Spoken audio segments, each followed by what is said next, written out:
Article written and read by Maria at mariaerving.com. Fear attacks are a sign of progress. Fear and doubt separates you from who you really are and leaves you feeling alone and discouraged. But once you get back in alignment again, there's flow and ease, and you're back in your true nature, which is fearless and grounded in the divine.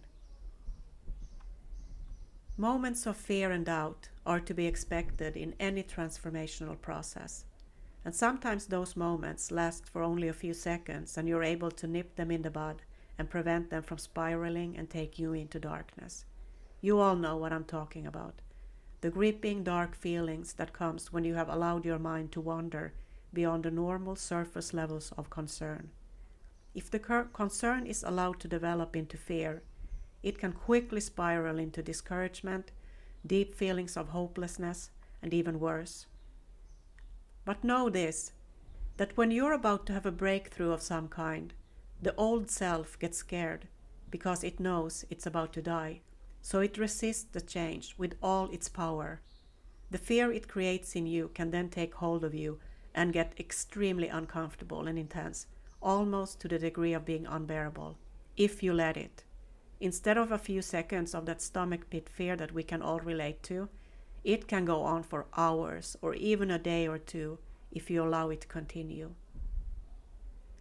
If the person is completely unaware of this being a part of the growing process and that it's actually a sign of progress, then it can escalate and become a permanent state of mind and lead to panic attacks, anxiety disorders, and depression.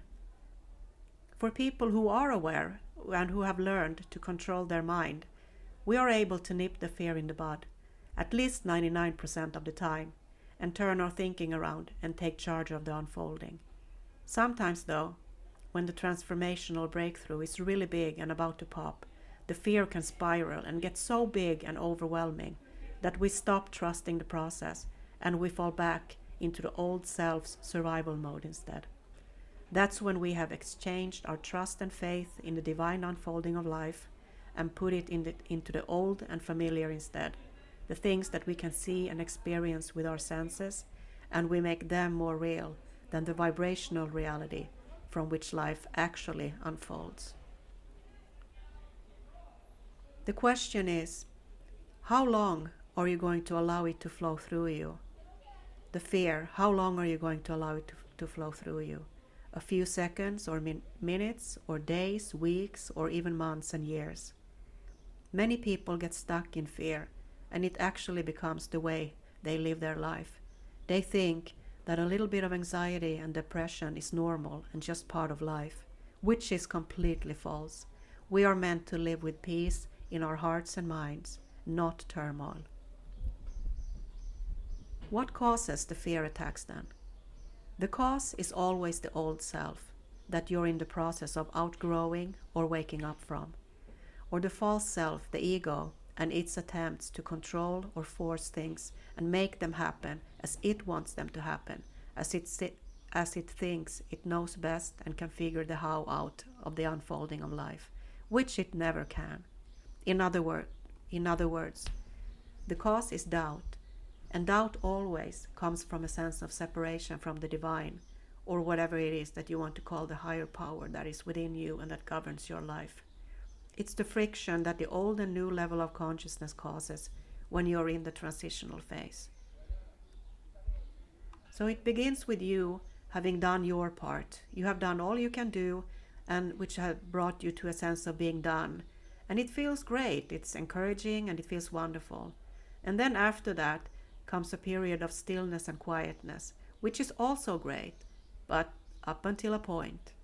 The point when the old self gets impatient and it tries to force and control things, which then in turn reactivates the old thought patterns, since they are still very easy to activate as they are not yet completely rewired and stabilized.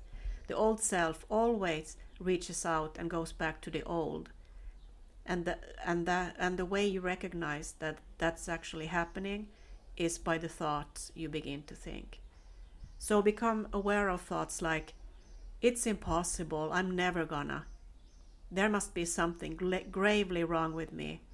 Maybe I'm just one of those that will never. I'm too damaged. It's no hope for me. I have tried everything. Maybe best to just throw in the towel and give up, and so on and so forth.